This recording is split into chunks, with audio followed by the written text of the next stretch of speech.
ტბელაბუსერიძის 4 ნომერში მდებარე სახლი ერთ-ერთია, რომლის მცხოვრებლებმა უკვე მესამე დღეა ღამე დატბორილ ოთახში გაატარეს.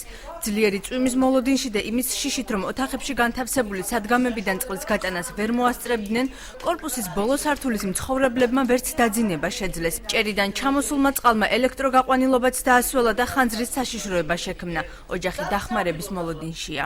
თელს ლოჯში ჩამოდის, გადადის საძინებელ ოთახში. Როგორც ადგილი არ მაქვს, ყველაფერი გავიტანე გარეთ და რო გაგრძელდეს ახლა ეს და უფრო ხშირი წვიმა წამოვიდეს, არ ვიცი რა მეშველება. ერთი და იგივე პასუხი. 2 დღეში დავითვლით, 2 დღეში და ეს 2 დღეში ალბათ ჩაუმექცევა ეს ჭერი თავზე. ბათუმის თვითმმართველობამ ზარალის პირველადი ოდენობის დათვლა დღეს დაასრულა. დაზიანებული 51 საცხოვრებლის რეაბილიტაციას საშუალოდ 200,000 ლარი დასჭირდება. Გამოდელი მონაცემები დაზიანებულია სხვადასხვა სახის დაზიანებით 52 ობიექტი. აღნიშნული სამუშაოების წარმოება ქალაქ ბათუმის მერიას დაუჯდება ალბათ დაახლოებით 200,000 ლარამდე.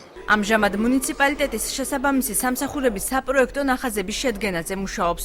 უშუალოდ რეაბილიტაცია კი 3 დღეში დაიწყება. IP ბათუმის კორპუსის სამუშაოებს სამშენებლო კომპანიებს ელექტრონული ტენდერის გარეშე დაუკვეთავს. კომპანიები შერჩეული არის, ეს ძირითადად ის კომპანიებია, რომელიც ჩვენთან თანამშრომლობდნენ, შპს ტერასტოუნი, შპს დიასი, კიდევ არის რამოდენიმე სათადარიგო, თუ საჭიროება იქნება, წინასწარი მოლაპარაკება შემდგარია და დამატებით სხვა კომპანიების დაემატება. დაზარალებულ ოჯახებს ამინდის გაუარესების შიში აქვთ, მერია შეძენილი აქვს დროებითი გადახურვის მასალებიც, თუმცა არის მისამართები, სადაც ზარალის მასშტაბებიდან გამომდინარე დროებითი სამუშაოების ჩატარება შეუძლებელია. იყო მოსული აქ სახანძროდან, ვინც თქვა, რომ ამის დროებითი გამაგრება არაფრით არ შეიძლება.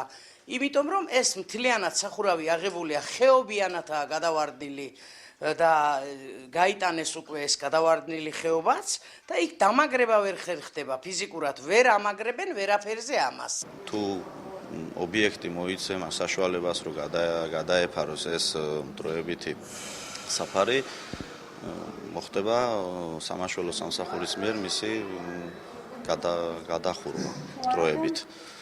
თუ არა და როგორც კი საპროექტო დოკუმენტაცია დამზადდება, მოხდება მისი შეკეთება. დახმარების გარეშე, როგორც თვითმმართველობაში აცხადებენ, ის მოქალაქეები დარჩებიან, რომლებსაც სტიქიამ ავტომანქანები დაუზიანა.